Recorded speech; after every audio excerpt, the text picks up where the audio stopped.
to support, inspire, and drive your next adventure. Because supporting your day-to-day is our everyday. And we are always here, ready for your next step. Black Hills Energy. Ready.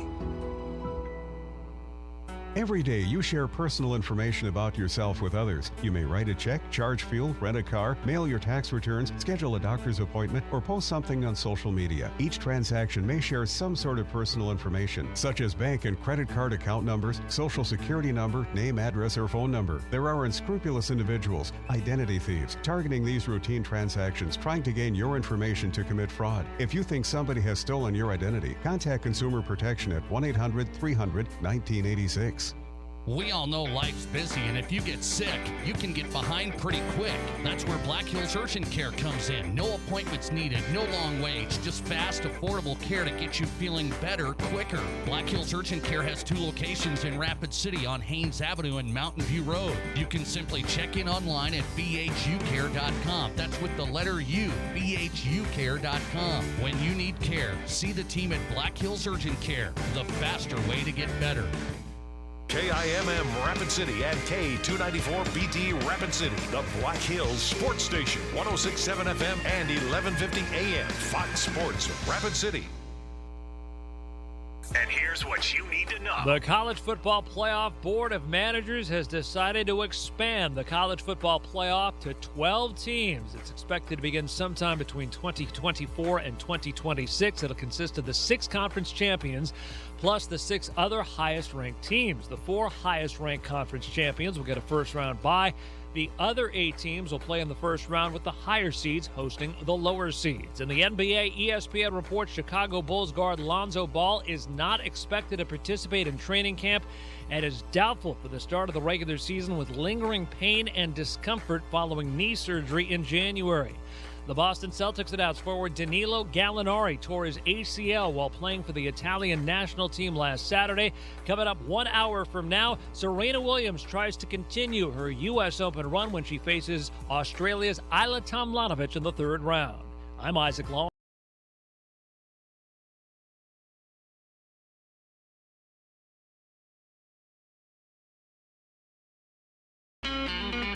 It's time for South Dakota's Sports Talk Show. This is the Nate Brown Show, featuring live callers, live interviews, and thought-provoking sports talk. From the biggest national names to the hottest local stories. Welcome to the Nate Brown Show on Fox Sports Rapid City. Here's your host, Nate Brown. Welcome back in on a special edition Friday. It's not a FedEx Friday around here. We're not mailing it in. It's time to get after it today. Got to get you set for a big weekend of football, man. The Nate Brown Show, we're live. Thanks for being a part of the program. We'll have some fun here tonight. Fox Sports Rapid City getting going today. It's always a great day in the Black Hills. We know that. 106.7 FM, 1150 AM. Thanks for listening on the radio side. Bring the show up right now on YouTube.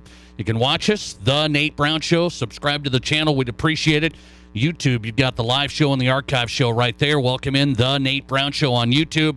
Also on Twitter. If you have a Twitter account, follow the show. All the guests are listed there, and you can watch us live in studio at Nate Brown Show. Follow the show at Nate Brown Show. Welcome in on a Friday. It's ready to go today. A lot of football today. A lot of football guests. I love it. Across the board, college, high school.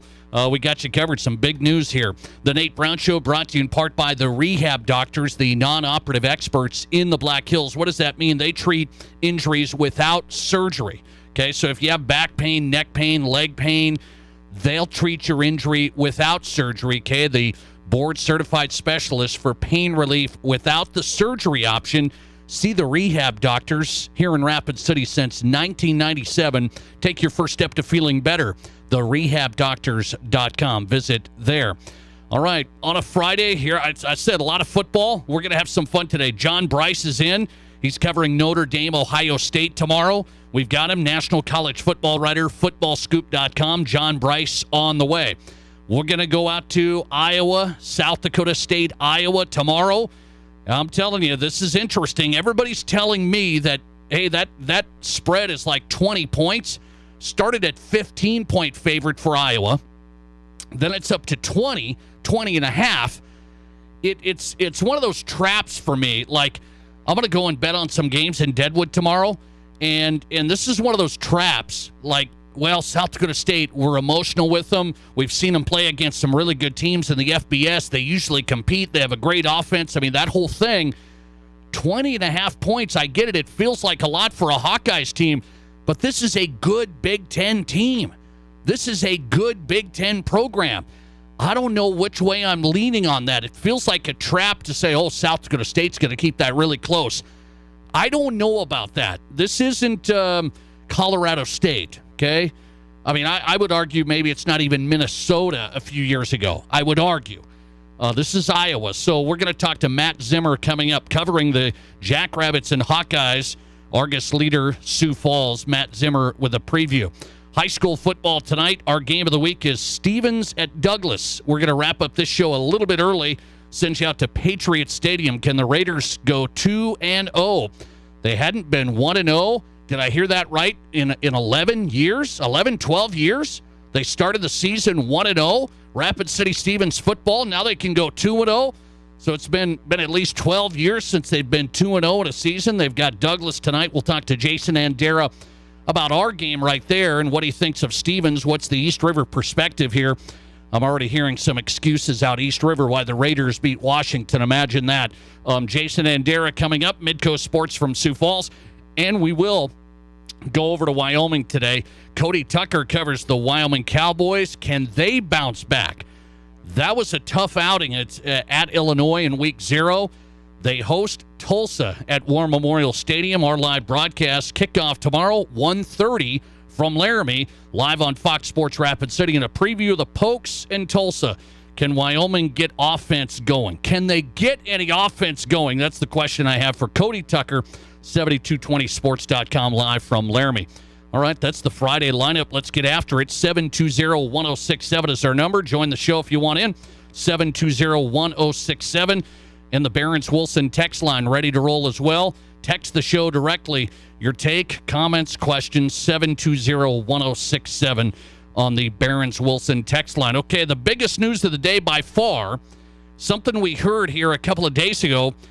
They said the college football presidents, the college presidents, would be getting together today to decide, should we really expand the college football playoff? So when you think about the evolution of college football postseason, let's just think about this. We started with just these bowl games and the Rose Bowl, and then we had the BCS era. You know, the BCS era, the computer era. That was where the BCS formula, and we had formulas to decide who should be national champions, even though they didn't play each other head-to-head, because this one would be in this bowl game and that one would be in that bowl game. And the BCS era with the computer as well, we had shared national championships and all sorts of stuff there. Then we've gone into this situation where we have a selection committee. Now, I'm going to tell you, it's 2022. The current way we do this for college football, the selection committee, is the right way. The selection committee made up of folks, ADs, administrators, these folks around college football. That is the right way to choose who gets into the college football playoff. This is the right way. It's like the NCAA tournament selection. People can argue about this team or that team, but ultimately, I like humans being involved, analyzing the teams and the games and putting the college football playoff together. Well, here's what the presidents have decided. Not only did they meet today, if you missed it, they met today. They are ready to roll. The college football playoff is going to go to 12 teams. As a matter of fact, they may not be able to get this done in place until 2026. However, a lot of people in that room say, let's try and get this baby going. I mean, we want to get this thing cranking to 12 teams by 2024. That would be not this season postseason, but the next one. I don't know if they'll be able to get it done. TV contracts and the bowls and the whole thing. You know how much red tape there is in college sports at times with committees and money and sponsors and TV deals. So I don't know if they're going to get it done for next year, but they're going to try. And here's where this is going to get interesting now. So the college football playoff is going to go from 4 teams, which I think has been okay. I know everybody argues it's Alabama, it's Georgia, and then there's a couple other teams that kind of make it. It was Clemson early on. And then there's maybe Notre Dame every now and then. They get in there too. It's the same customers. That's what's been, I guess, not as intriguing. The sense of urgency and the anticipation, the unexpected. It really hasn't been happening in the college football playoff era. And so the question is, will this change that situation? I ask you this question. I got a couple of questions for you, the audience. The 4 teams have been a lot of the same 4 teams. Now, if you go to 12 teams, will this make it more intriguing, more interesting, better football games, more bowl games that actually matter? And it looks like that's how they're going to play this whole thing, is you're going to get some games that matter here when it comes down to it. And you're going to get 12 teams in a playoff that essentially, what might happen, though? What might happen, essentially? Are we going to end up with the same teams left? That's always the argument I've heard over this. Why don't we just keep it at 4? Because you're going to end up with the same 4 teams left anyway. The Ohio States and the Alabamas aren't going anywhere. They'll get through the 12-team playoff no problem, so you're going to end up with the same. Here's my argument to that. I haven't been a hater of the 4 teams, but it has been the same teams, and you only get 2 matchups, and they put it on New Year's Eve. I mean, it's been a mess. Let's just be honest. I love college football. The regular season is off the charts. The postseason has been better than the BCS era, in my opinion. But the 4 teams and the playoff and the New Year's Eve, I mean, the whole thing it's a little wonky. The whole scenario is just not the best way to finish off the best regular season in sports. I think the best regular season, just run through it. I mean, it's up there with the NFL. I know NFL's king, okay? But you think about regular season games, must-see TV, like Notre Dame, Ohio State tomorrow, I'm in on that. I mean, that's going to determine a lot of things the rest of the way. So you're in on it. It's a regular season game, Labor Day weekend, and we're locked in on it. Then it goes to this 4-team playoff, and we go, oh, wow, Alabama's playing Notre Dame again.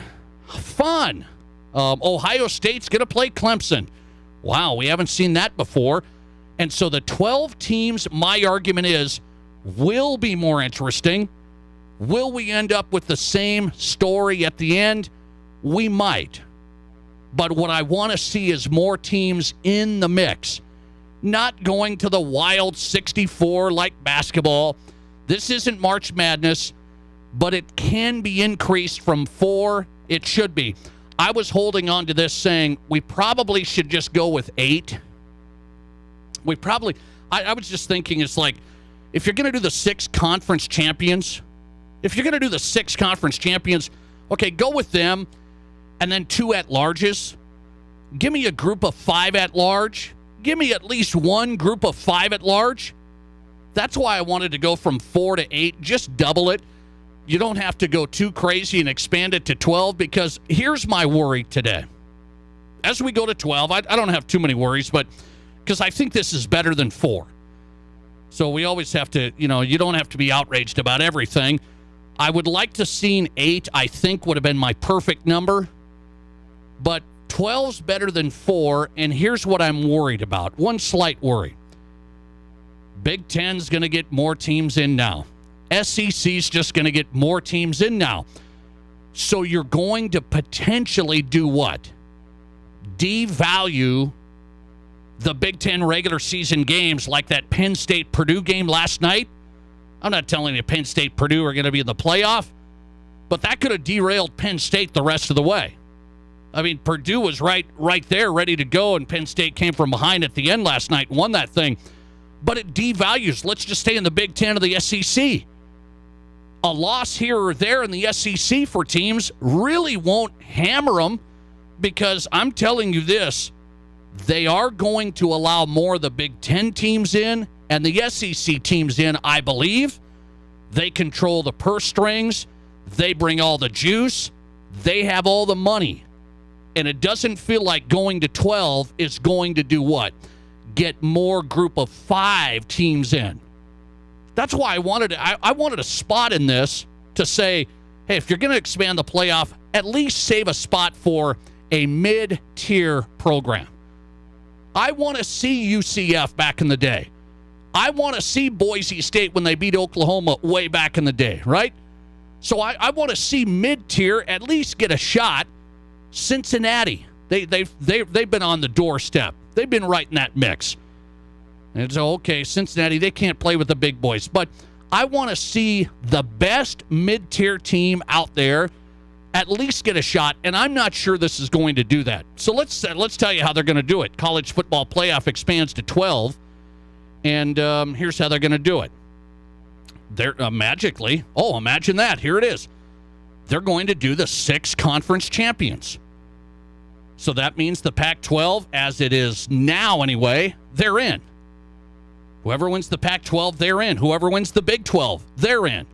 Okay? So they're going to do the 6 conference champions, end of story. So there's half your field right there. How are they going to do the rest of the 6?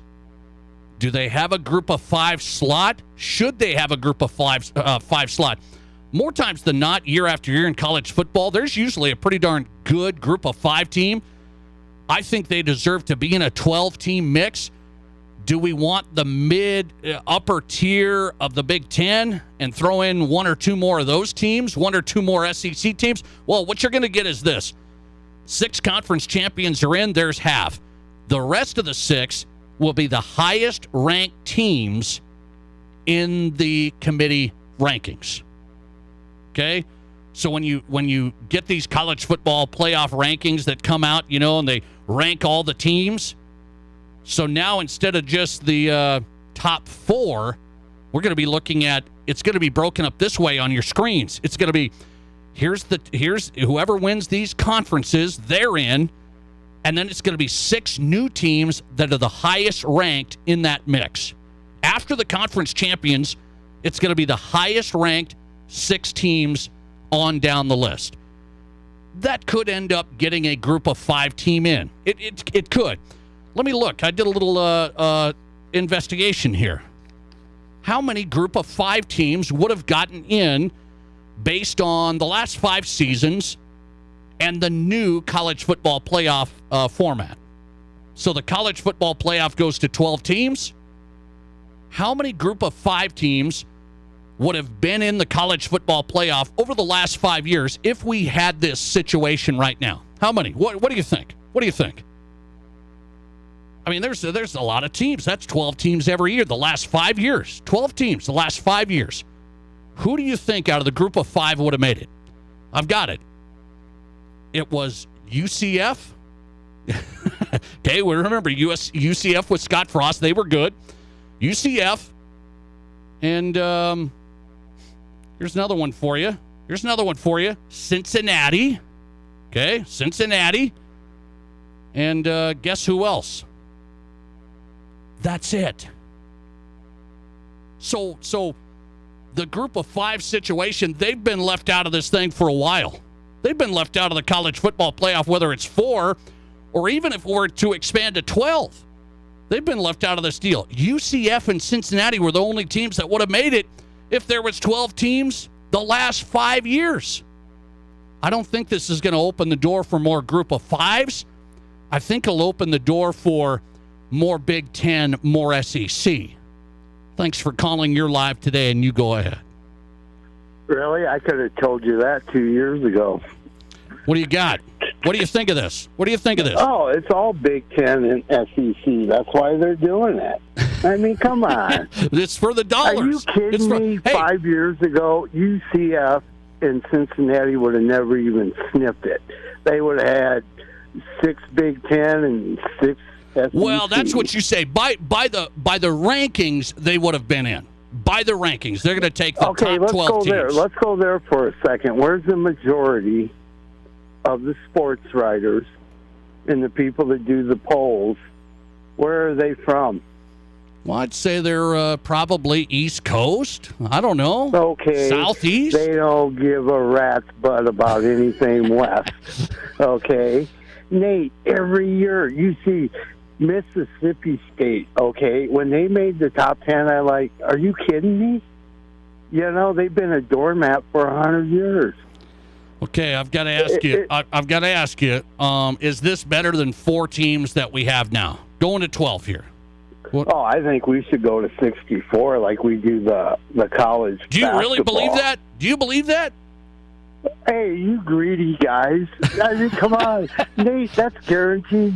That's work for you. I mean, come on. Well, that might be That's kind of a fun, live actually. stream. Wow. Honestly, it should just, I mean, come on. We'll never see a Montana. We'll never see a Wyoming. We'll never see any of these schools. I know. That's the next question is, you know, will they just go off and do their own thing? That's my next question. And I'll tell you right now, I'll bet you anything, Nate. I'm looking at about 7 to 8 touchdown win for Ohio State.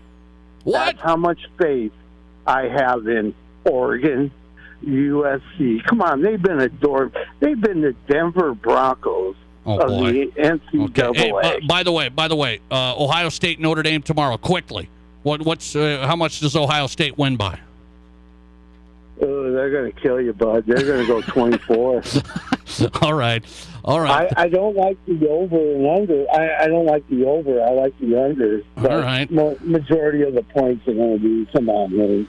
24. Notre Dame's another one. 24. I mean, you play Furham State, and woo, we're number one. Hey, Notre Dame plays harder teams sometimes than Alabama, so careful. Oh, well, everybody knows that because there's only like 3-4 teams in the SEC anyway. Yes, the rest are doormats.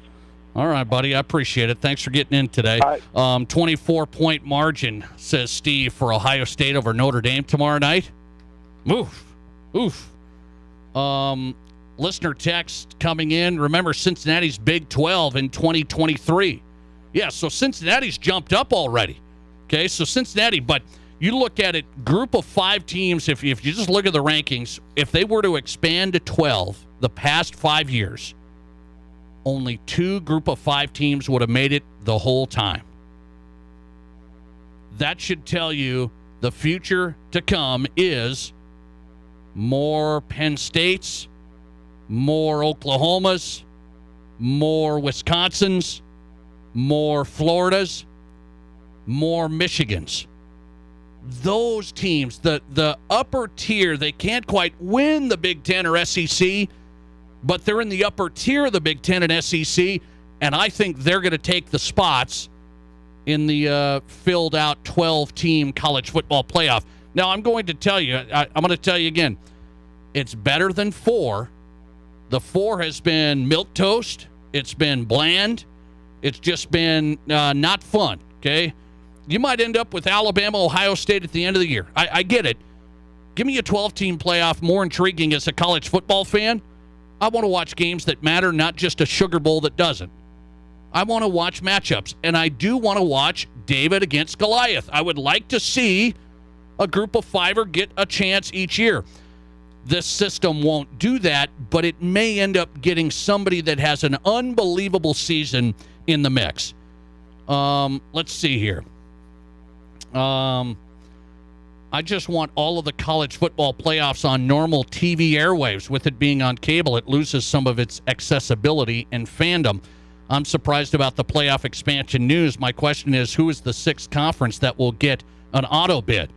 Let's see. You got Big 10, Big 12, Pac-12, ACC, SEC, okay?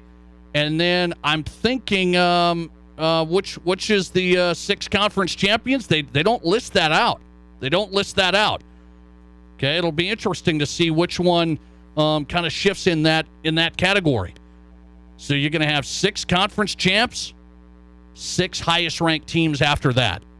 And you're going to have a 12-team playoff. Let me ask the question of the day, see what you think. It's going to go to 12 teams for college football. How do you feel about that number? Is that a good number for you? Throw in a few more good games, interesting teams, hopefully, and good matchups, will it hurt the regular season? There is a sense of that. I mentioned that earlier. There is a little bit of a sense of that. I lose in the SEC, no biggie.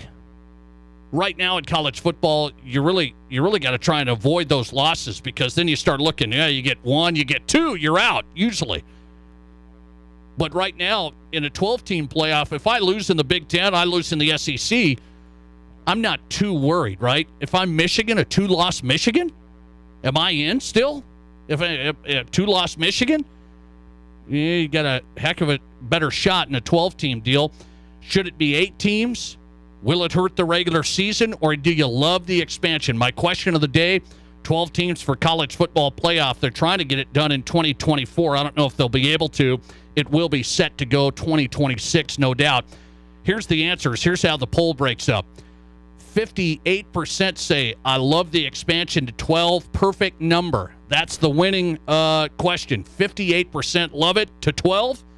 24% say, should have went to 8 teams. And 18% say it'll hurt the regular season games.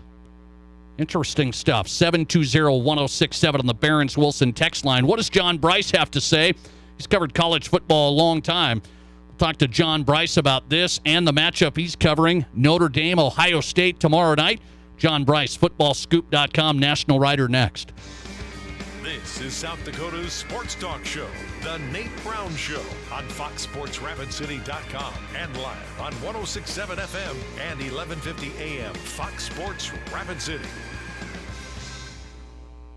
At Gateway Autoplex, we strive to give you the best car buying experience in the Black Hills. We offer a hassle-free, worry-free environment, and we've made it easy to get pre-approved in minutes by going to gatewayapproves.com, or stop in and we can help you through the process right there. So check us out at 410 North Campbell Street or 123 Omaha. 2 great locations serving you in the Black Hills. See for yourself why our customers say that we have the funnest buying experience in Rapid City. Gateway Autoplex, where nobody, and I mean nobody, beats a Gateway deal.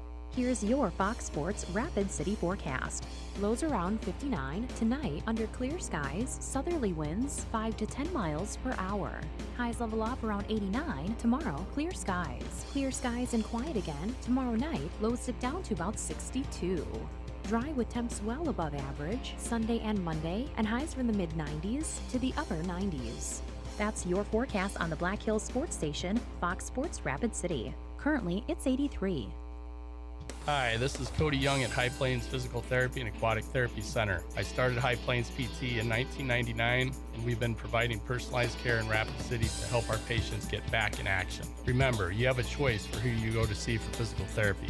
With our state-of-the-art Aquatic Therapy Center, we are equipped to help you achieve your health goals. At High Plains, we'll give you the one-on-one treatment you deserve. We look forward to working with you at our new facility. To get started, visit highplainspt.com. Hey sports fans, it's Rob from the Firehouse Skybox. We are your headquarters for football this season. You want college football on Saturdays? Well, we have it. Join us for some great specials, and don't miss the games you want. From the Huskers to SDSU to USD, we have them all. And I know you want the NFL, so come down for $1 wing specials on Monday and Thursday nights. Then for the weekend, we'll have a great brunch buffet at the Skybox on Saturday and Sunday, with $4 Bloody Marys every Sunday. The Skybox is Rapid City's football headquarters. See you on game days at the Skybox above the Firehouse in downtown Rapid City. So at Black Hills Health and Wellness Center, we have 4 chiropractors in the clinic, and our big focus is working on the musculoskeletal health of patients. We have recommended Pioneer Bank and Trust to many other locally owned businesses and friends and families that own businesses in the Black Hills. It's always organized, it's always beautiful, they're extremely courteous, extremely polite, and if something goes wrong or you need help, they are more than willing to go the distance to get that done for you. Pioneer Bank and Trust is local. Pioneer Bank and Trust, member FDIC. Hey Rapid City, it's Doug Gottlieb. Join me weekdays from 1 to 4 right here on 106.7 FM and 1150 AM. Fox Sports Rapid City. And now let's get you back to the Nate Brown Show, Rapid City's Sports Talk.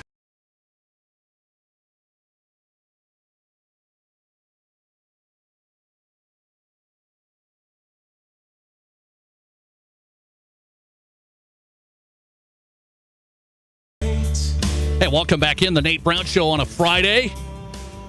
It is not a FedEx Friday. No mailing it in here. We got to get you ready for a great football weekend. We're packed here, man. We got high school football game of the week tonight. Stevens Douglas tonight, 6 o'clock. We'll wrap up this program a little bit early. Send you out to Patriot Stadium. High school football game of the week. Fox Sports Rapid City coming up. Tomorrow we'll have Wyoming Tulsa at 1:30 and Utah Florida at 5. Okay? So a lot of football this weekend on Fox Sports Rapid City. John Bryce is covering the biggest game of the week. Ohio State hosting Notre Dame. Top 5 matchup tomorrow night at the Shoe. John Bryce, FootballScoop.com, national writer in tonight. John, good to have you. How are you?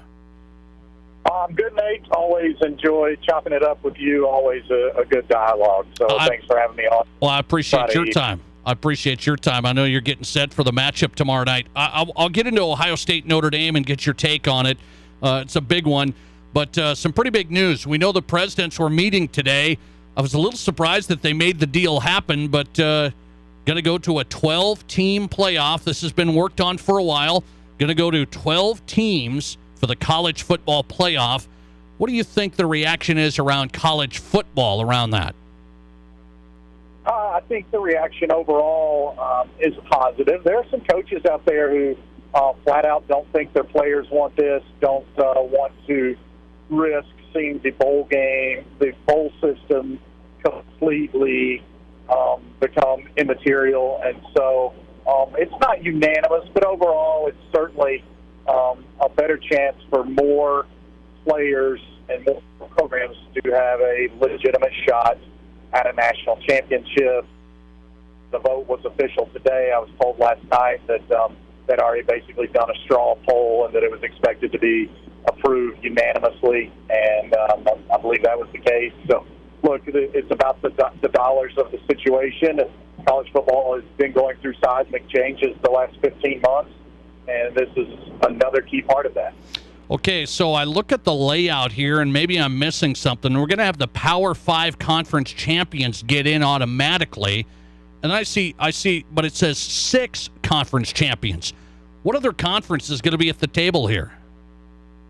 Well, it's going to be the highest-ranked Group of 5 conference, Nate, the highest-ranked Group of 5 conference champion.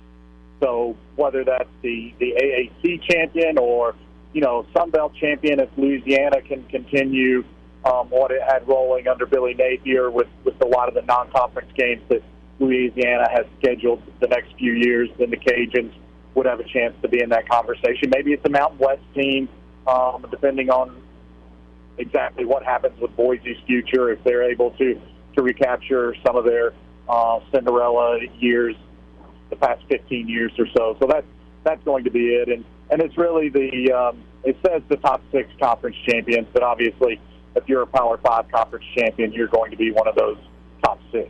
Okay, I like that. So essentially, there's going to be a Group of 5 representative at the table every year. Every single year, yeah, that's the plan. That doesn't mean that they will necessarily be seeded as the number 6 team or what have you. It will depend on the CFP rankings. So I suppose your Group of 6 conference champion could be the 12th and final team in, but they will have a seat at the table, so to speak. Let me ask you, John, you've covered the game a long time. I said you're probably going to end up with more SEC teams in here, more Big Ten teams in here. That's just my guess with the brands, the dollars, and that whole thing. When the expansion happens, I think they're going to have more teams in. Could this hurt the regular season like an Ohio State Notre Dame game tomorrow night, which is a massive regular season game? You go to 12 teams, this game tomorrow might not mean as much in a couple of years. I don't know. I think that their belief is that it will help the regular season because much like the wild card in Major League Baseball, you're going to have more teams. If you've lost 2 games in the first 2 months of the season, you're not going to enter November with absolutely zero shot of making the playoffs. And so I think that there's a definite belief that this won't do anything to diminish an early season clash like what we'll see tomorrow, not just in the horseshoe, but really Oregon, Georgia, Florida, Utah. Those are some other games I'm really excited for tomorrow. But then it's also going to make more meaningful many, many more November games, in my opinion. So I think that's a driving factor. I get your point, and it's one that a lot of people have made about it being more SEC teams, more Big Ten teams. I think it's going to be more teams that value strength of schedule, that value really quality, premium, intersectional matchups, not necessarily conference matchups. I mean, we touched on it a few weeks ago, Nate. I told you it's going to be, I think, the 40 to 60 team sort of pool of candidates that have a legitimate shot. And even Greg Sankey said at SEC Media Days in late July, we're not so much worried about conference championships. We're worried about getting the best teams into the playoffs. And, yeah, I think you can say that because the SEC might feel like plenty of years they would have 3 worthy teams. And I guess a year ago, under this format, they probably would have had 3 teams because I think maybe Ole Miss or Texas A&M would have been that 3rd team. But, again, I think it's going to place an extreme premium on non-conference schedules. I'm curious to see, and I've had coaches reach out to me, it's one of the talking points that's not being addressed. What does this do for the FCS teams that have to play a money game every year, that need that money game, even if it's a competitive imbalance, that need that money game to fund the rest of the athletics department? Because I think they're going to be fewer and fewer of those money games over the next 5 years. South Dakota State right here is playing one tomorrow against Iowa. I mean, that's a big payday. I'm fired up. Yeah, I'm fired up for that game because a year ago I picked South Dakota State to win at Colorado State, and they ran Colorado State out of its own building. So Iowa's certainly a tougher task, but I'm fired up for that game tomorrow. I think the Jackrabbits can make it a 4-quarter game. Interesting. John Bryson, college football writer, footballscoop.com. He's getting set to cover Ohio State, Notre Dame tomorrow. Footballscoop.com for the coverage. One more on this expanded playoff to 12 teams. They're going to try and push this as quick as they can, but they said it's a lot of hurdles, TV deals, and all sorts of stuff in place. Can they get this done by 2024? That wouldn't be this postseason, but it would be next postseason. It sounds like they want to, but I'm not sure they can.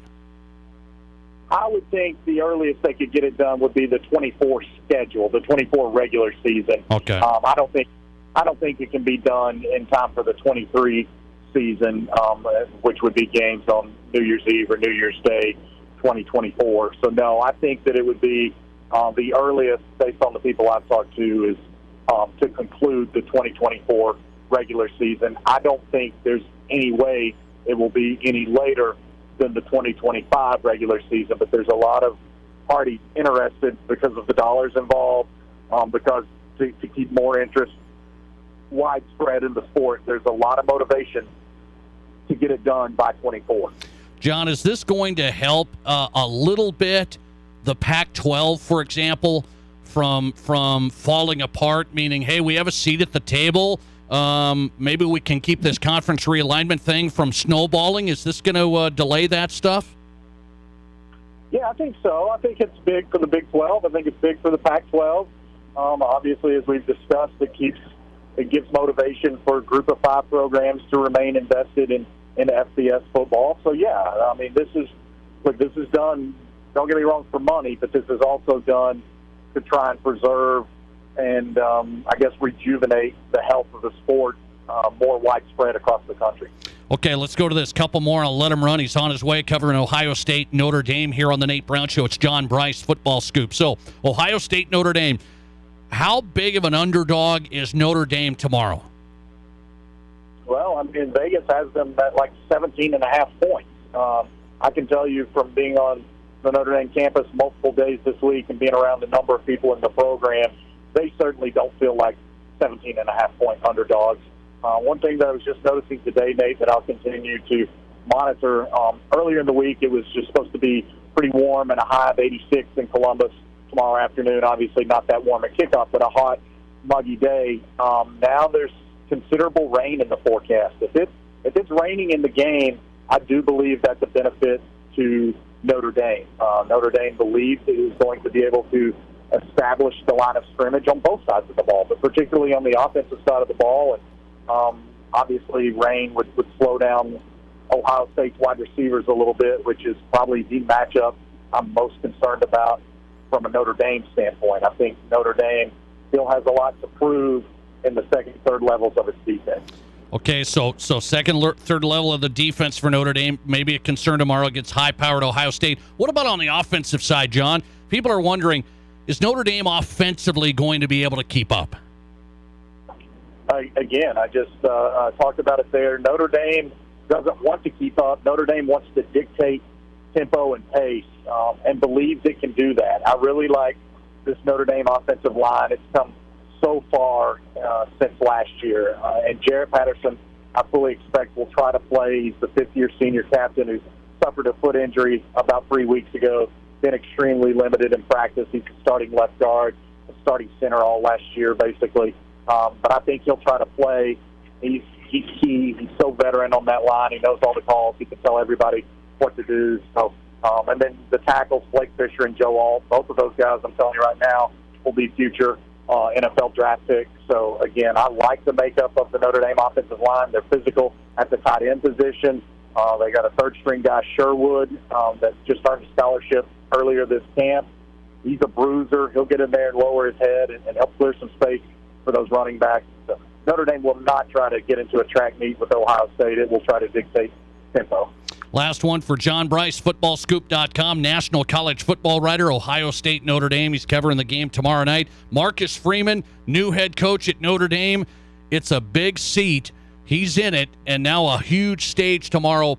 You're around the program. How is Marcus Freeman going to handle tomorrow? I think he'll handle it well. I think he has a strong belief in both his process and absolutely in his coaching staff and his players. There's a genuine authenticity there that resonates from the top down, and we'll see what that means on the field tomorrow, but I do sense a much more unified and cohesive Notre Dame program than even what we saw in some years that they went to the CFP. So I'm bullish on the future of Marcus Freeman as head coach, and I don't think he'll be daunted by tomorrow, and I know he feels like he's got a great staff, but particularly offensive coordinator Tommy Rees and defensive coordinator Al Golden.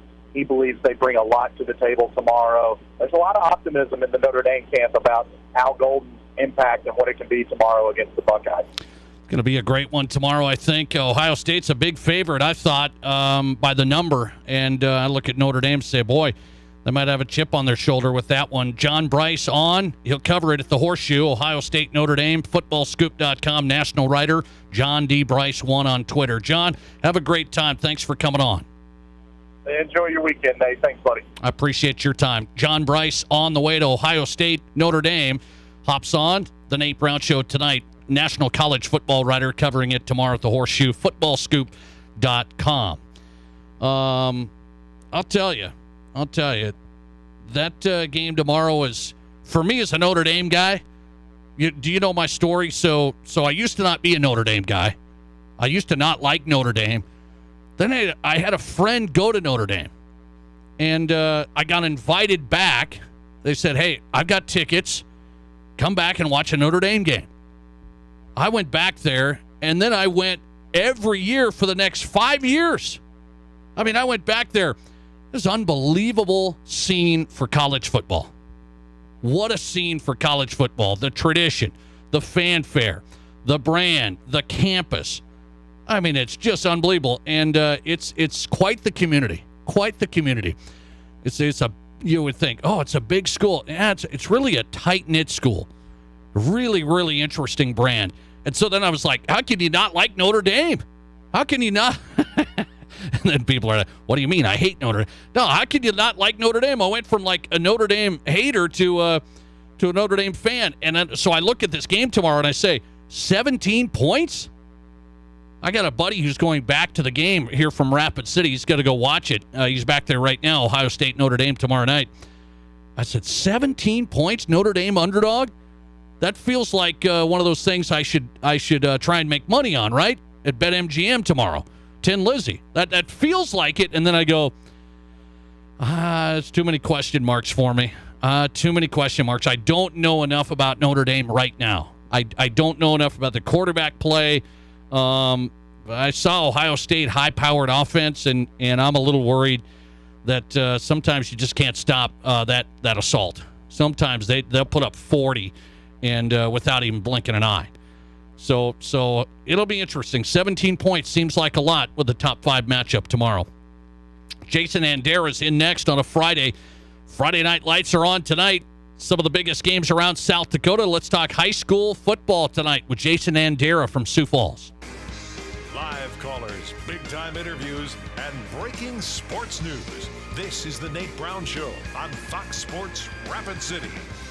This house is freezing again. Winter is coming. Will it be cold inside your house again? Scan the QR code on your screen right now. Renewal by Anderson's incredible Winter is Coming sale is here. Buy one window or patio door, get the second one of equal or lesser value for 40% off, plus an additional 5% off the entire project if purchased on the initial consultation. And listen to this: no money down, no interest, no payments for 12 whole months. Payments as low as $89 a month. Hurry, this sale ends October 15th. Scan that code. Visit RBARapidCity.com now.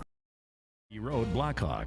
Whether you run the race, make the catch, cast a line, pitch a tent, or just look good doing it, Shields Rapid City has your gear. From athletic clothing from your favorite team, cold weather gear to keep you warm, to the best camping selection this side of the Black Hills, and the most stylish and functional women's outerwear and footwear, Shields has the widest selection of the best brands in the business. So when you're ready to get out, get in the game, or get going, get to Shields. Shields, we're right there with you at Rushmore Crossing in Rapid City. Work, the kids' practices, household errands, seems like every hour's rush hour at our house. But no matter how busy things get, we still make balanced nutrition a priority with help from Country Hearth Natural Breads. Whole grains and other natural ingredients are carefully blended and baked into delicious, nutritious breads like Dakota-style 12-grain, multi-grain, and 100% whole wheat. There's a Country Hearth favorite for everyone in the family. Country Hearth Breads, baking our best for you. We're all going somewhere. Going higher, faster, farther. Going in new directions, to new places. At Monument Health, we keep going so you can keep going.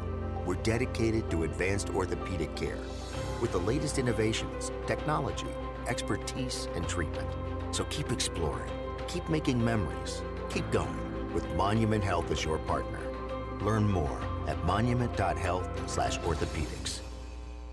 Hi, it's Colin Coward. Great to be in the Black Hills. Getting the herd weekdays 10 to 1 on 106.7 FM and 11:50 AM. Fox Sports.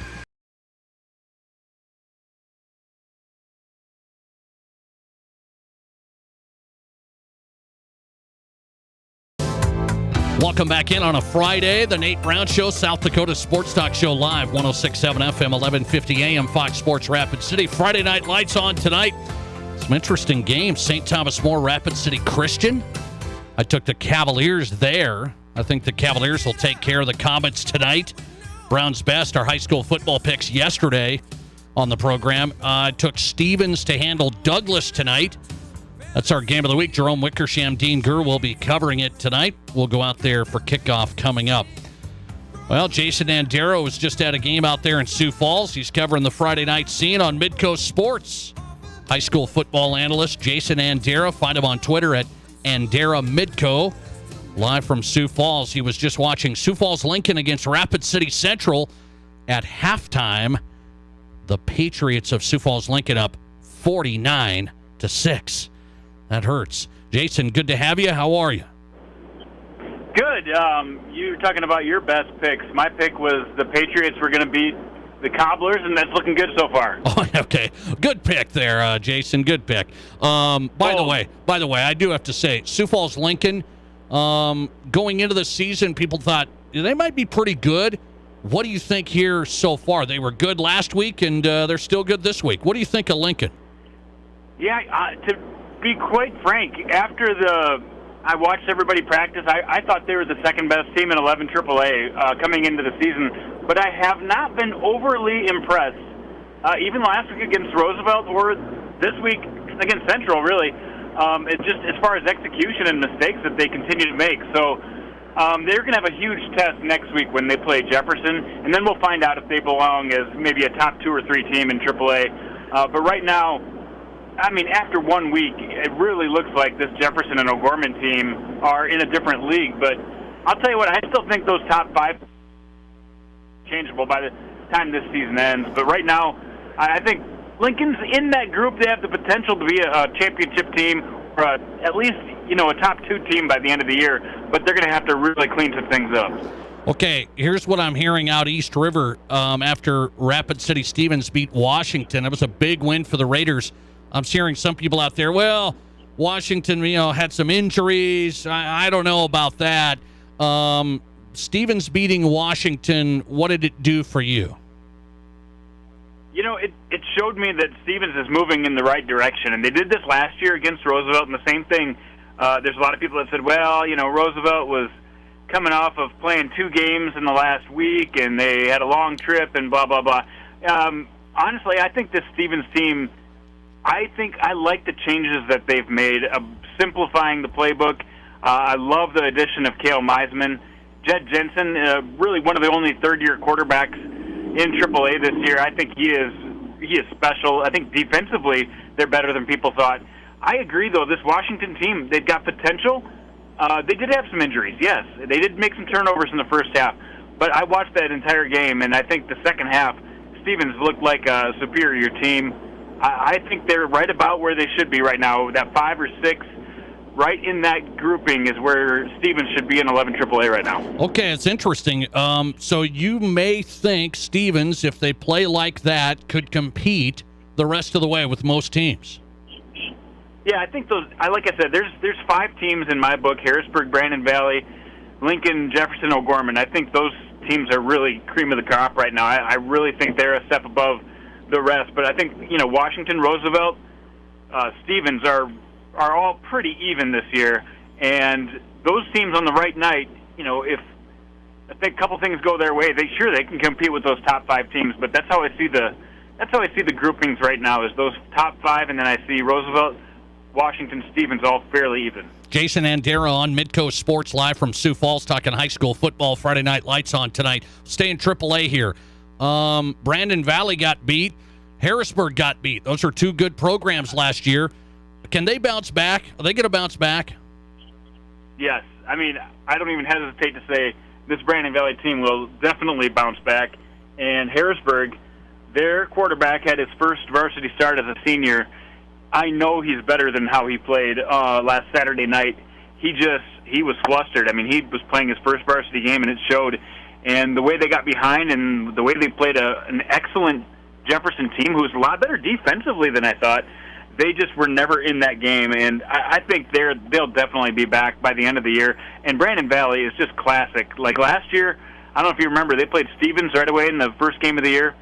They get out a little slow. I think. Yeah. What, they 14-0 or something last year, and they ended up getting to the Dome. I think this is a team that just classically starts out a little bit slow and always is playing their best ball by the end of the year. I definitely think those 2 teams are, playoff hunt worthy. Okay, I want to go to 11 AA because there's a team out here that pounded Central, Rapid City Central, 38-0.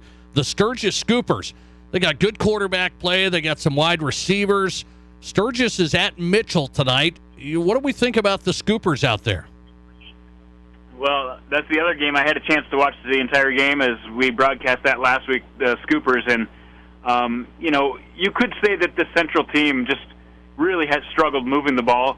But you can also say Owen Cass looks really good. And he does. He looks really good in control of this offense. He put the ball on the numbers to tie and bust several times. And that's not their only weapons. This Reese Jacobs kid, I'm telling you, he could play inside linebacker for any team in the state. And they've got a couple guys like that who can really lay the stick on defense. So their big issue is just going to be how healthy can they stay, because their roster is going to be a little smaller than most AA teams. But if they can stay healthy and have those guys, the skill positions will not be a problem. When they go up against a big line, a Pierre, a Brookings, a T, then in Yankton, then we're going to see if their line can hold up. That's going to be the issue. It's not the skill players for Sturgis. And tonight against Mitchell, I definitely think they have a chance. I think they're very evenly matched against Mitchell, and even could pull a win out there. Okay, I want to know what you think about St. Thomas More. They beat Spearfish 21-0. The big thing for the Cavaliers is they lost their starting QB. They have to go with a freshman now, John Paul Sullivan, the head coach, Wayne Sullivan's son. STM shutting out Spearfish, though. That's not a bad Spearfish team over the last year. STM thinking you're thinking they're going to be fine, but without a QB, that's going to hurt. Well, remember they had this issue last year as well, and things didn't go quite as well. But I really think the supporting cast this year for St. Thomas More much improved supporting cast. We saw what Easton Ogle could do last night, and defensively, they're just a much better team than they were last year. So yes, they will definitely take a half step back with the quarterback situation. But I think tonight will be a good test against Rapid City Christian. That's a unique offense. They run some special stuff. If they can shut them down, and I think they will. I agree with you. I think St. Thomas More is a better team. That'll go a long way in building confidence for their new quarterback, their young quarterback. And like I said, the supporting cast much better for St. Thomas More this year. I still think, they belong in the top 5, where last year they did not belong in the top 5. Last one for Jason Andera, Friday Night Lights segment, Midcoast Sports tonight. He's on it, live from Sioux Falls. Pierre and Brookings. What do we think? Can Brookings compete? The last 2 seasons, Brookings beat Pierre in the regular season. People forget that. Last year, toward the end of the year, they beat Pierre, gave them one of their only 2 losses, only loss in class, and then 2 years ago in 2020 in the regular season, they beat Pierre. So, the precedent is there, but just being honest, it's going to be a real struggle for anybody to play with Pierre this year. This Brookings team is just not the same team they were the last couple of years. They're really tough defensively. They've got some solid players, but they do not have near the depth that this Pierre team has. And even if they hang within Pierre, maybe 2 touchdowns in the first half, I just can't see them hanging 4 quarters with this Pierre team. And Pierre is going to be special this year. I can't wait to see them play Brandon Valley later in the year, just to see if there's any gap between Pierre and some of the best 11 AAA teams. That's going to be the real test for Pierre this year. Jason Andera is on tonight from Sioux Falls, getting set for another Friday night on Midcoast Sports. Find him on Twitter at Andera Midco. Jason, always good, man. Thanks for coming on. You bet, anytime. All right, appreciate it. Jason Andera in from Sioux Falls, Midcoast Sports, high school football analyst, talking Friday Night Lights. Interesting games tonight. Couple here in the area. I've got my eyes on this. Sturgis Mitchell. I think the Scoopers are going to win that. Out at Mitchell. I think the Scoops are going to win that. I like what I see in Sturgis, man. Toss it around a little bit. That Tyon Bus kid, he can fly. Wide receiver. And you got St. Thomas More, Rapid City Christian renew the rivalry since the 90s. Haven't played since the 90s out there at Hart Ranch tonight. And, of course, our game of the week, the Raiders and Douglas. You haven't seen that matchup in a long time. Stevens-Douglas. And I think Stevens has a good chance of starting 2-0. We'll have that game coming up. Pre-game coverage, less than an hour. A lot of work to do, though, on a Friday. Let's keep it rolling. College football is back on Fox Sports Rapid City tomorrow. Can the Wyoming Cowboys get some offense going against Tulsa? You would think, okay, can Wyoming beat Tulsa at War Memorial in Laramie? Cody Tucker's on. Let's talk Wyoming football. 72-20 Sports next. From high school to college to the pros, this is the Nate Brown Show on 106.7 FM and 1150 AM Fox Sports Rapid City. Great news from Dale's Tire and Retreading. We are now part of the Pops Tire Service Network. Same 2 locations, new name. Pops Tire is committed to the same great service that Dale's has provided Rapid City. Pops is one of the largest commercial tire and retread dealers in the country. Whatever your tire choice, make Pops your choice. We welcome this opportunity to support and grow with the Dale's Tire customers. Visit your local Pops for all your auto, light truck, commercial, and farm tire needs. Here's your Fox Sports Rapid City forecast. Lows around 59 tonight under clear skies, southerly winds 5 to 10 miles per hour. Highs level off around 89 tomorrow, clear skies. Clear skies and quiet again tomorrow night, lows dip down to about 62. Dry with temps well above average Sunday and Monday, and highs from the mid-90s to the upper 90s. That's your forecast on the Black Hills Sports Station, Fox Sports Rapid City. Currently, it's 83.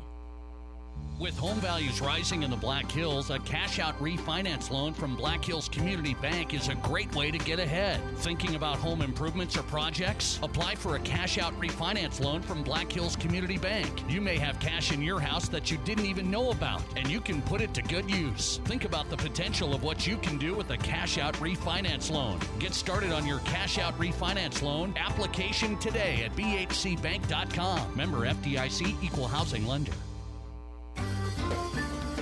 Someone will come in, they'll have a noise under the hood. We'll go out and take a look at it. We can determine by the type of noise, and usually if we can determine where it's coming from, we can direct them to the piece that has failed. My name is Dick Lemke. Working at Sturtevant's as long as I have, it's definitely become my career. When you need someone to help solve the problem, start with a Sturtevant store near you. STURTEVANTS, come and see Sturtevant's. Has it Sturtevant's? Stuck in a state of falling behind? Struggling to keep up with your kids, your finances, your insurance, your life? This is State Farm Agent Matt McCormick. Let me help you simplify and get to a better state. With me handling your auto, home, and life insurance, you'll have more time to handle everything else. Even more money, too. Because adding State Farm policies can earn discounts that could add up to 40%. Call me, State Farm Agent Matt McCormick, and get to a better state with State Farm. 348-0464.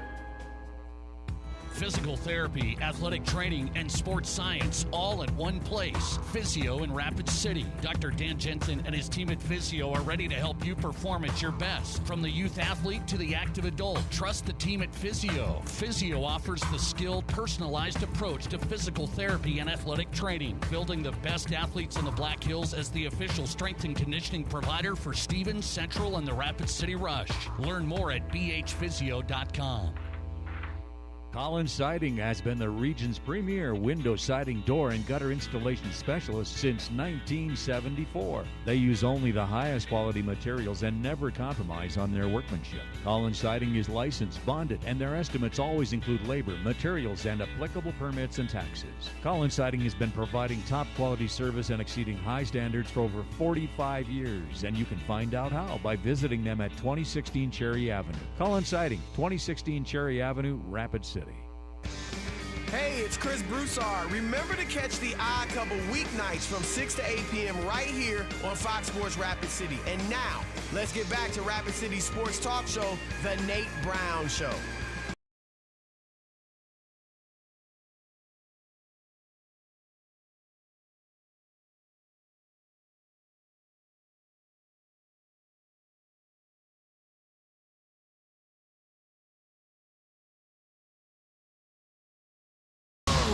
And welcome back in the Nate Brown Show on a Friday. Glad you're here. It is Friday, man. It is 5 o'clock.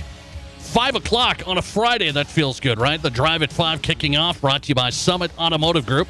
SummitAutoGRP.com, where you want to start. Take a look at the pre-owned selection when it comes to Summit. No high-pressure sales gimmicks when you stop by. Stacy and Matt, they'll treat you right. They want you to experience the Summit difference. Car buying built around you, from your experience to the financing to the vehicle. They want to set you up the right way. SummitAutoGRP.com. Start there before you buy your next pre-owned vehicle. In the Drive at 5 on a Friday, we'll talk some college football with Matt Zimmer on the way, Jackrabbit beat writer for the Argus Leader. South Dakota State playing at Iowa tomorrow. We'll get a preview as Matt Zimmer covers it. A lot of people are saying, that South Dakota State's going to keep that close. John Bryce, national college football writer, just came on earlier, and he said, hey, I've got my eye on that South Dakota State-Iowa matchup. That game started out as Iowa a 15.5-point favorite. Then it got up to 20.5. Got up to 20.5. So a lot of people they're going to go down that road of saying, the Jackrabbits, they played some of these big teams really, really well. They beat some of these teams. 20.5-point underdogs. Give me the Jacks. That's what a lot of people are going to say. I'm having a tough time with it. This isn't Colorado State of last year. Not even close. Not even close. Iowa's got a good defense. Will they be giving up some points to the Jacks? Good offense. Jacks have a good offense, but I look at it and say, that 20.5-point number, that one makes me uneasy here. The South Dakota State emotion. We have that emotion. We say, Oh, that's going to happen. The Jacks are going to be in that. They might. I don't know how I feel about it. I wanted to ask you the question of the day as we're talking college football today. If you haven't answered it, I want to make sure we get an update on this poll question. Question of the day, 720-1067 on the Barron's-Wilson text line. If you missed it, earlier this afternoon, the college football playoff is officially going to expand. They voted on that. The presidents met. They voted on it today. And the college football playoff is going to go from 4 teams to 12. So not even to 8. I was saying I'd roll with 8. I could think about the Power 5 winners. Give me a group of 5 automatic qualifier, and then 2 at large. Okay? Power 5, give me a group of 5 and 2 at large. And that's what I said. I would be fine with 8 in the college football playoff. They're going to go to 12. Let's get an update on the poll. What do you think of 12 teams in the college football playoff? Is it the perfect number? Or is it going to hurt the regular season games because you got too many teams? Or should it have been 8 teams? Here's the answers. 57% of you say you love the 12-team number. Perfect. 57% say I like 12. 26% should have went to 8. 17% of you say it'll end up hurting the regular season games. All right, now one thing we know about this, the college football playoff going to 12, you will get an automatic group of 5 qualifier now. I wanted to clear that up because it wasn't totally clear as they released this news. But you're going to have the Power 5 conference champions and then the highest ranked group of 5 conference champion. So that could be the Mountain West, the AAC, whoever, the Sun Belt. Whoever's the highest ranked group of 5 will be an automatic qualifier for this 12-team playoff. So I do like that. Let's go to the group of 5 conference. Mountain West. Wyoming's got a little ways to go. I'm going to be honest. They got a little ways to go. We got the game tomorrow. Wyoming-Tulsa. Cowboy Sports Network here on Fox Sports Rapid City. It's a 1:30 kickoff. Covering it for 7220 Sports is Cody Tucker. He's in tonight. Cody, good to have you. How are you? Hey, Nate. Thanks for having me, man. I'm glad you mentioned that there's going to be a qualifier there because when I first saw that, I was a little scared too and thinking, oh, good, more for the haves. Yeah, right. They didn't really say it. I was like, is there going to be any group of 5 team? And I like at least one, right? At least one. Yeah, absolutely. Let me ask you about this Wyoming team. Let's get into this, okay? We debuted our broadcast last week, and you know, I don't think a lot of people thought, okay, Wyoming's going to go to Illinois and beat Illinois in the Big Ten, but I don't think they thought it was going to be that rough on offense per se. What are we supposed to think from week 1 to week 2? Great. That's the million-dollar question, isn't it, Nate? My goodness. Rough outing for Andrew Peasley, of course. His Wyoming debut did not go well, 5 of 20 for 30 yards and a pick. Honestly, should have been a couple more picks. You know, after talking to Craig Bull and watching the film myself, you know, the wide receivers didn't help much. They didn't get much separation. And, you know, I know people are sick of the excuses already, but, I mean, 9 players made their first college start in Champaign on Saturday, and 19 guys threw a Wyoming jersey over their heads for the first time in their careers. So I just don't think that can be overstated enough that, you know, it's hard to, you know, what do you expect for these young guys to come out? Better than 5 for 20? Yes. But, you know, beyond that, I thought the offensive line played really well. I thought the defense played pretty darn well. So I think there's some things to build on, but man, when you just look at that, the score and some of the stats, it is just downright ugly. Yeah, they got outplayed. I mean, it didn't feel like they were going to be able to win that game. That they got down early, and let alone though, I did say this, Cody, Wyoming stuck around with their defense early on. They kind of bent, but they didn't break. It was an 11-point game there for in the second half, and then it got away. I look at it and say, okay, what's Craig Bull think about the quarterback play? Okay, 5 of 20, 30 yards. We know the deal. So where is that quarterback room at? When Peasley's going to get the start again, do you believe he's going to play all the way through here? How much leeway does he have? Yeah, I actually love the move, Nate. I love that he kept him in there because in my talks with Andrew Peasley since he arrived on campus in, I believe, February, the kid's got some swagger. He really has some confidence. he really believes they could still do something special. And it's not like he's blowing smoke. And, what is special to them compared to what is special for fans could be a totally different thing. But I think Andrew Peasley is a good quarterback. He overshot a few passes, didn't get much help from his wide receivers. I love the idea that Craig's saying, hey, you know what, get out there again. We all believe in you. Every one of his teammates stood behind the podium and said how much they believe in him, too. I really think Andrew is going to be way better this week. I think the cobwebs are going to be shaken off a little bit. And, this team's so young that I think they're just going to grow together. And they're going to take some lumps, So, maybe that was the big lump. They needed to wake up a little bit here. And I think we're going to see a much improved Andrew Peasley tomorrow in Laramie. Wyoming playing Tulsa. Tulsa's a 6.5-point favorite going into Laramie. I've seen Tulsa over the years, man. Okay, I went to a game in Tulsa back in the day. Tulsa's kind of sneaky. It's like, this is just Tulsa. This is not a great program. Tulsa's not bad. I think this is a tough game tomorrow. What do you see? Yeah, and I think you're referring to that game in 1998 when the Cowboys still had WAC championship aspirations, bowl aspirations. Yes, thank you for bringing that up. Thank you.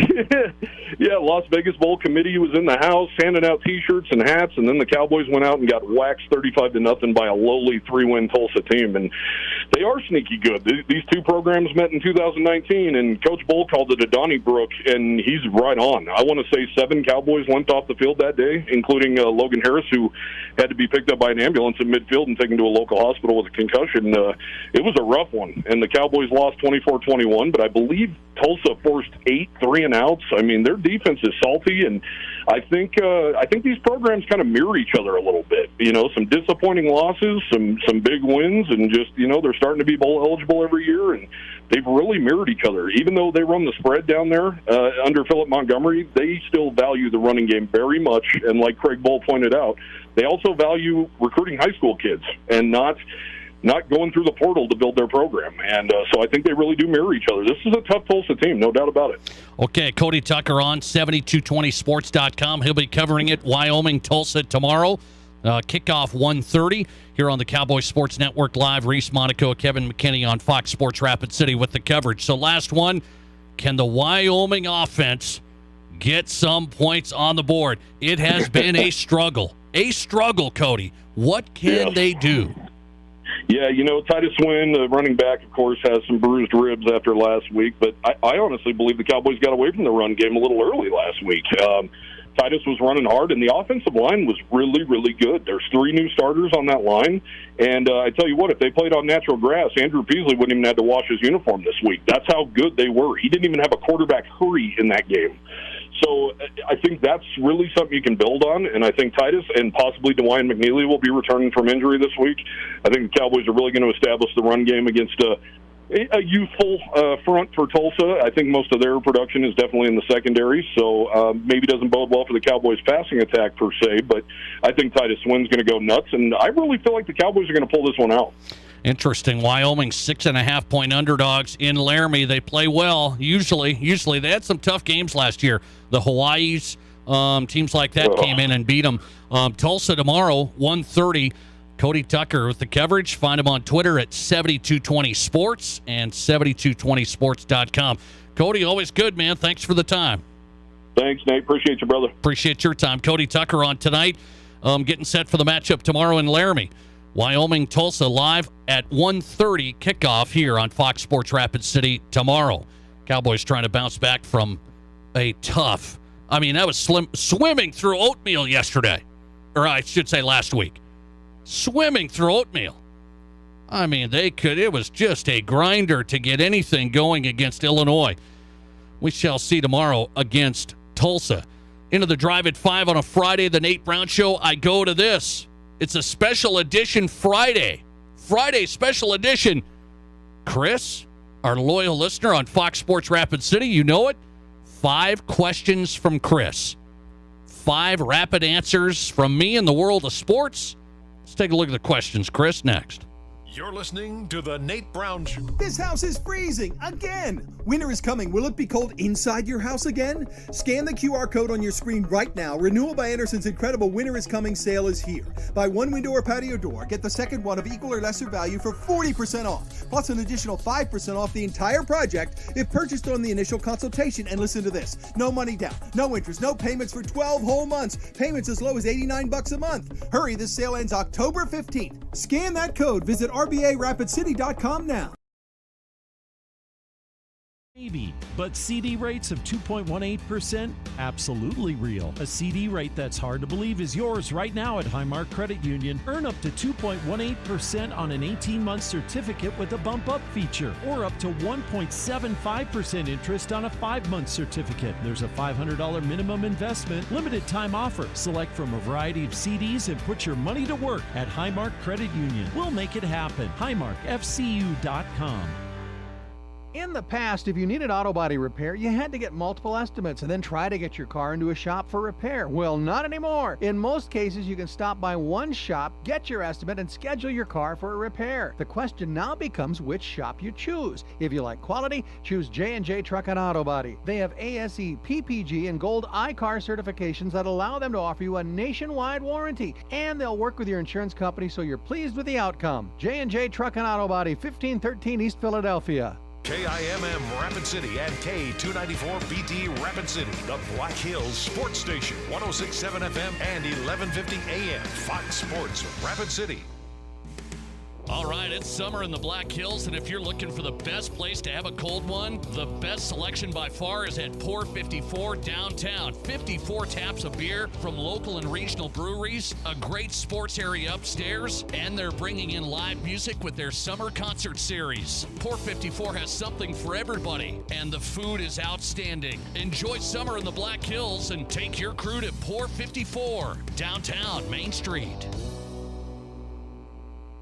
Everyone knows scratch tickets make great gifts during the holidays. But think about it. Scratch tickets are a perfect pick-me-up for a lot of occasions. Need to thank someone? Give them a scratch. Need to say I'm sorry like you really mean it? Give a scratch. Say congrats to that promotion. New house or your friend's new dog that looks more like a possum than a poodle. You know that thing likes a good scratch. The next time you need a gift that says whatever like you mean it, quit scratching your head and just give them a scratch. Scratch tickets from the South Dakota Lottery.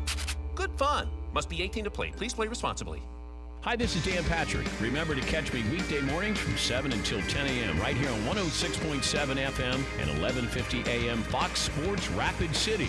And now, back to Rapid City's sports talk show, The Nate Brown Show.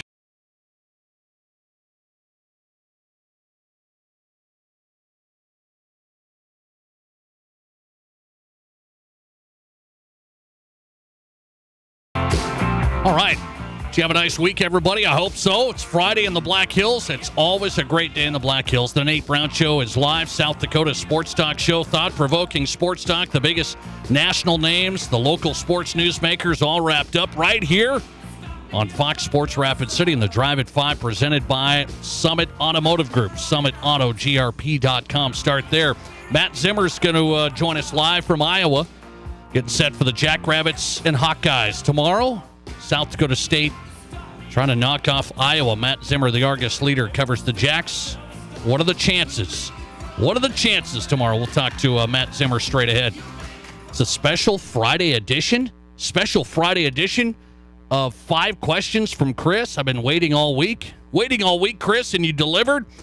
5 questions from Chris, our loyal listener. He'll throw them out. I'll throw them in. Question number 1. Nate, Tuesday was cut down for the NFL rosters. After all the dust has settled, all the roster moves, the Las Vegas Raiders had none of their first-round picks from the past 3 years left on the team. In the past 17 years, only 3 of the first-round picks of the Raiders have made it to their second contract.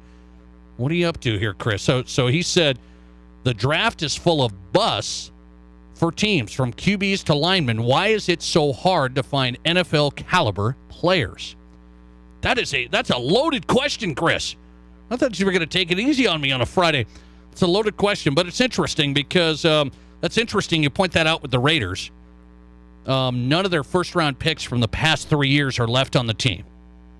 The Vikings just had They just waived 7 of their 11 picks from last year.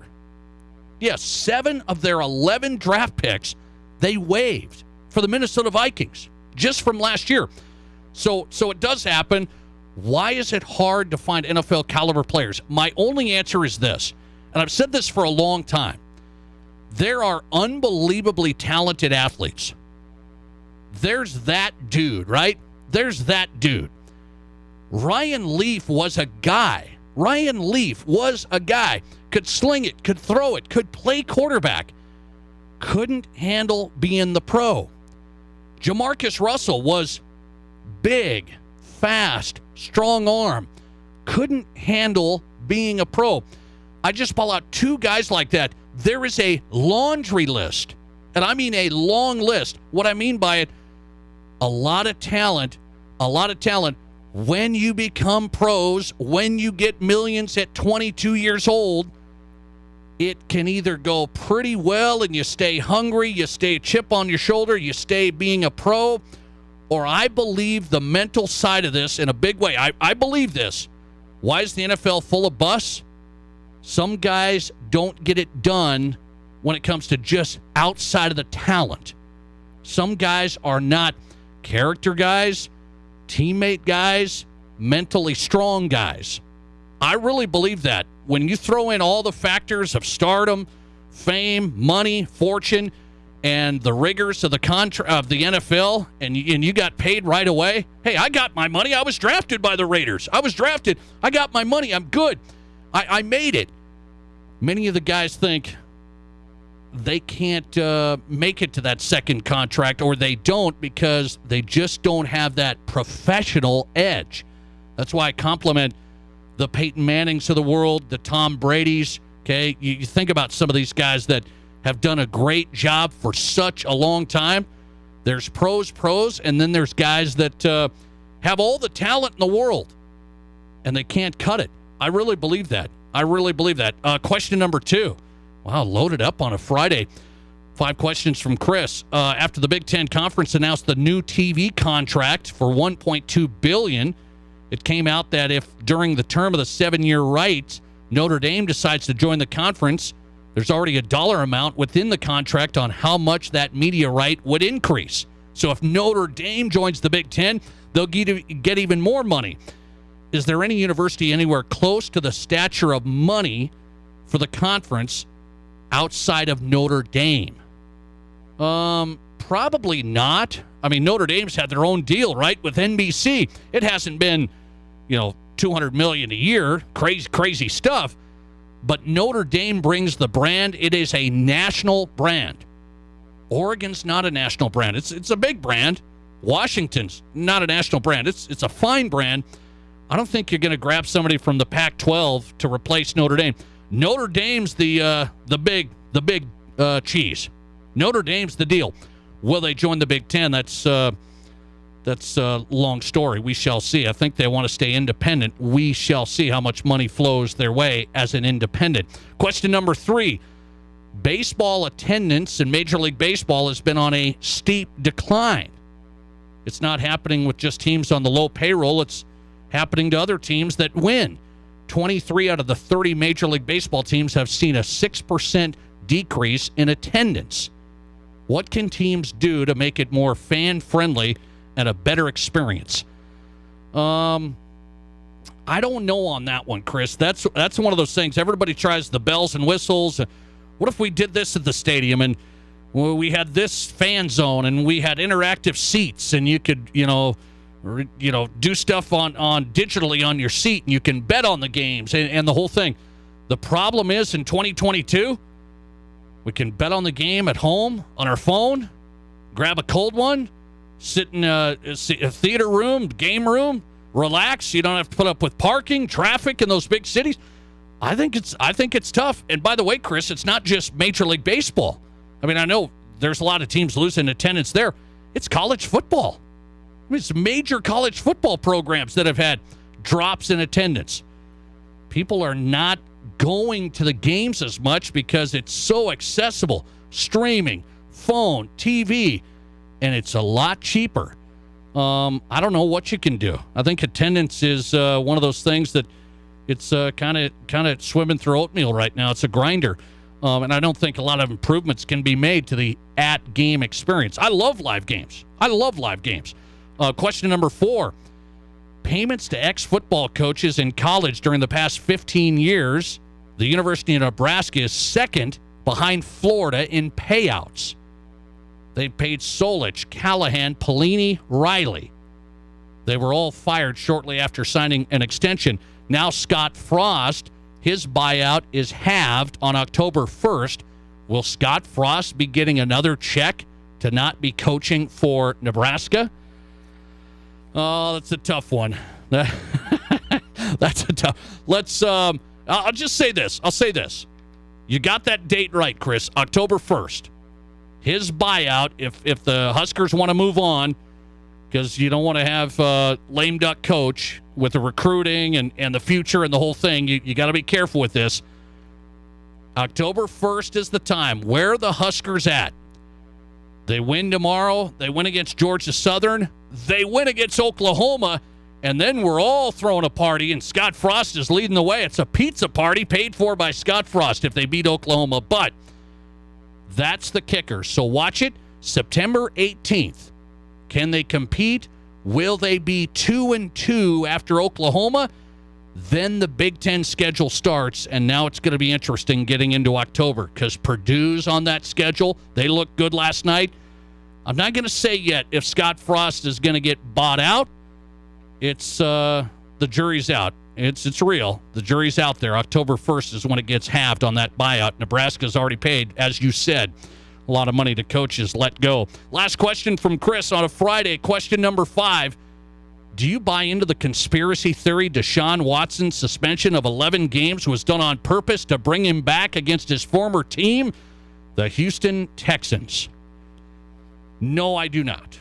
No, I do not. Some people are going to say, come on, Nate, are you kidding me? Roger Goodell and the NFL, it's a whole conspiracy. Of course, they don't do anything not on purpose.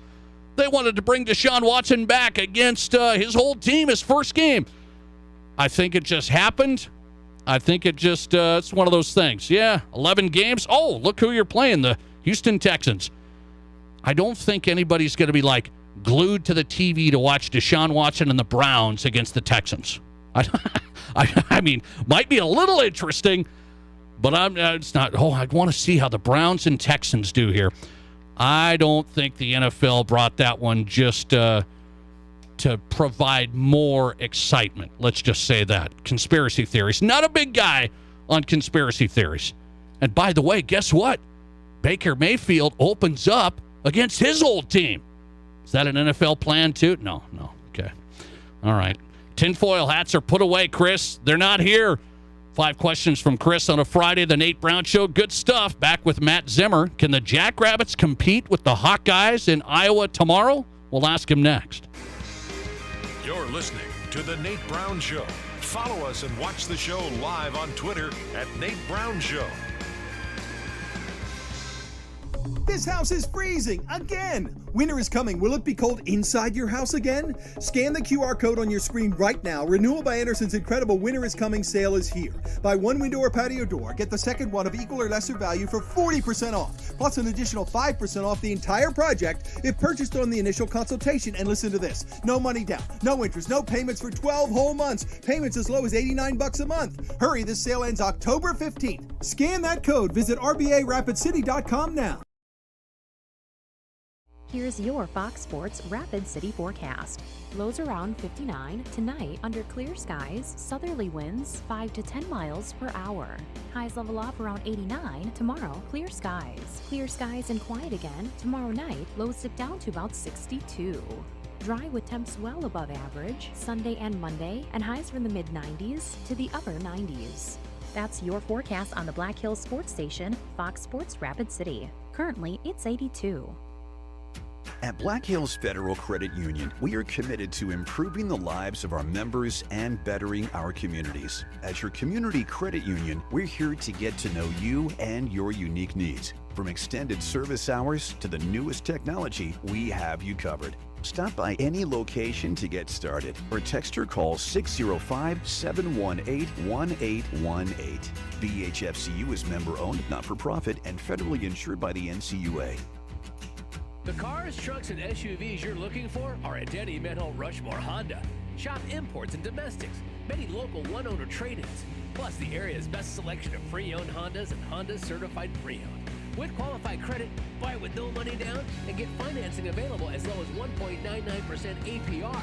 Great prices and low finance rates make now the best time to buy. See Danny Menho Rushmore Honda or RushmoreHonda.com. Finance rate available on select Honda certified pre-owned. Length of contract is limited. Live from the Anytime Auto Sales Service and Details Studio, sales, service, and recreation, this is Fox Sports Rapid City.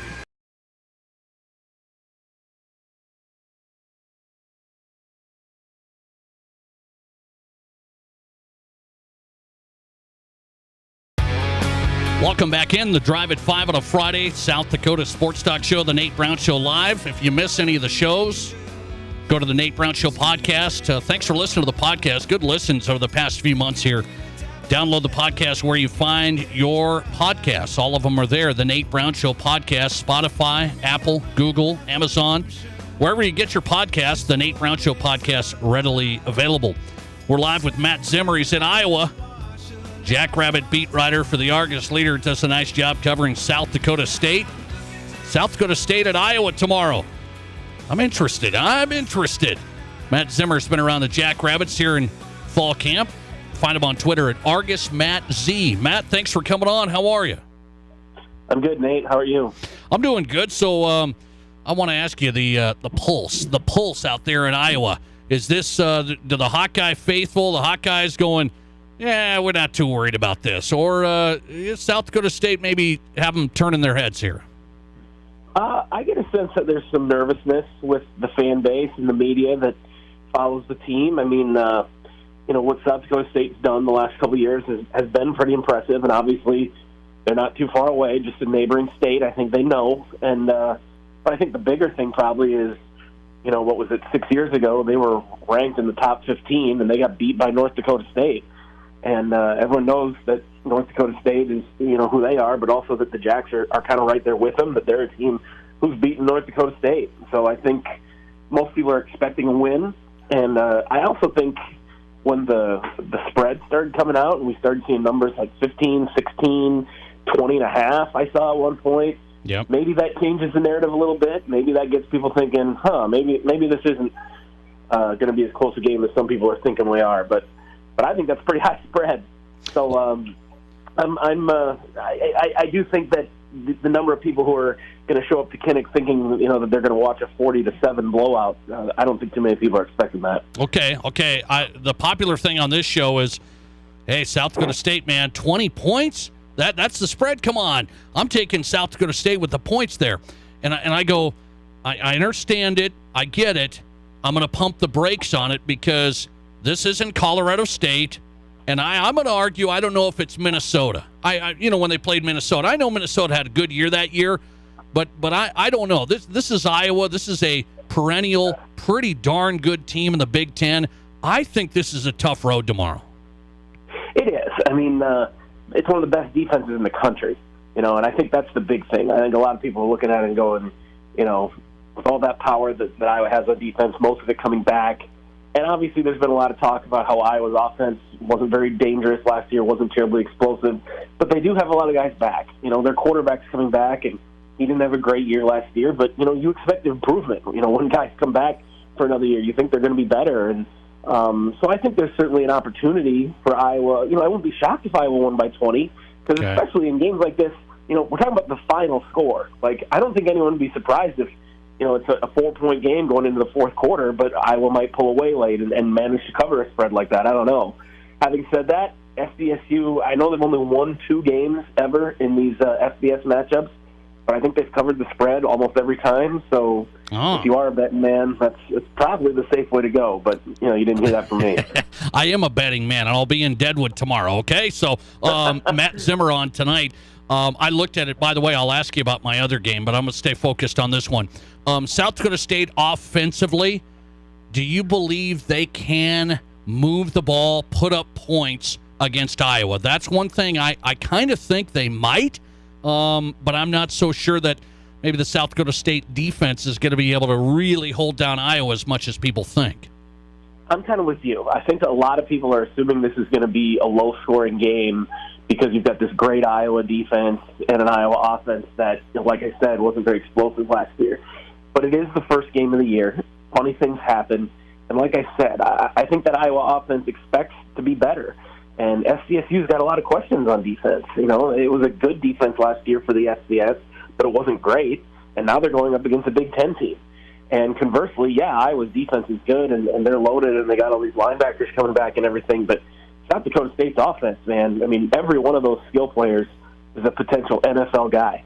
And then you got 2 All-Americans on the offensive line, too. So this idea that it's going to be this 17-13 slugfest, I mean, I can see a path to that happening because it is kind of strength against strength, but it's also a little bit, you know, what do you want to say, weakness against weakness, too. So I'm not expecting it to be as low-scoring a game as some people think. I do think SDSU is going to be able to score, and I do think Iowa's offense is going to be able to score.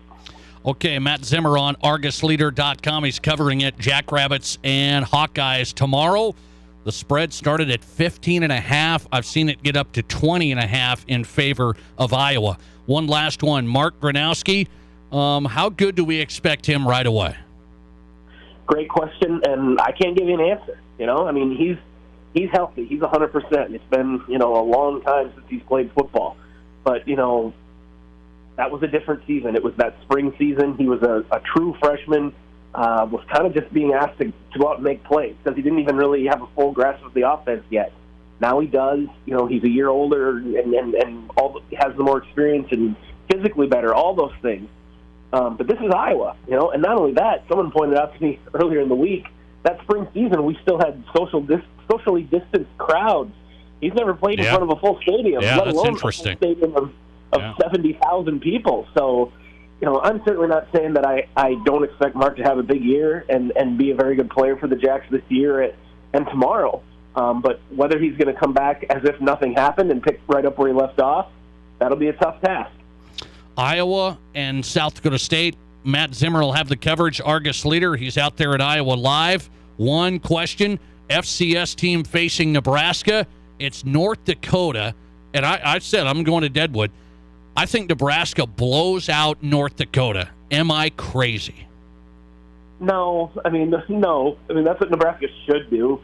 And, you know, for as much as we make fun of how Nebraska has struggled under Scott Frost, they're in most of these games. They're a few plays away from having been, you know, an upper echelon Big Ten team the last couple of years, and they're coming off this frustrating loss. Obviously, they're going to, you know, be motivated and everything. And North Dakota wasn't a great team last year. I don't know a ton about what they got coming back, but that's a game Nebraska. If Nebraska doesn't win that game by 3 or 4 touchdowns, that's all the more reason, I think, to be alarmed about what kind of season the Huskers are going to have this year. Okay, I'm in on that. I think Nebraska rolls them tomorrow. South Dakota State, Iowa, that's going to be a fun environment. Have you been to Iowa? Have you been to this? They got a great tradition, waving to the kids up in the hospital. What have you been there? I've not. This will be my first trip to Kinnick. Okay, I hear it's great. Enjoy it. Jackrabbit beat writer on tonight, ArgusLeader.com for his coverage. Matt Zimmer on. Thanks a lot, man. I appreciate it. You bet, Nate. You have a good one. All right, Matt Zimmer on tonight, Argus Leader, Sioux Falls, Argus Matt Z on Twitter. Follow him there, ArgusLeader.com. Jackrabbits, Hawkeyes. Okay, so I told you I'm very confident in what? Nebraska to blow out North Dakota tomorrow. I think it's up to 23 points. Think about this. Nebraska is a 23-point favorite against North Dakota. Iowa is a 20.5-point favorite against South Dakota State. I think South Dakota State could beat the University of North Dakota by 3 touchdowns. I'm serious. I think South Dakota State could beat UND by 3 touchdowns. Are you trying to say Nebraska's not going to? This Nebraska tomorrow is all-day blowout city. I do not know what's going to happen with South Dakota State and Iowa. I don't know. Jackrabbits aren't going to win it. They aren't going to win it. Can they keep it within 20? That's what you call stay away and just enjoy South Dakota State, and Iowa. Meaning stay away. Don't put any don't spend your money with me tomorrow. Okay? Hey, that's fun. Fun Friday show. We're in the books. The Nate Brown Show. Setting you up for college football tomorrow. A lot of great games. And first, high school football. Friday Night Lights tonight. Our game of the week is next. We'll send it out to Patriot Stadium. Jerome Wickersham, Dean Gurr getting you ready. Stevens, Douglas coming up. Matt Kearney will get this baby started, and the Nate Brown Show in the books. Catch the podcast. It'll be out there tonight.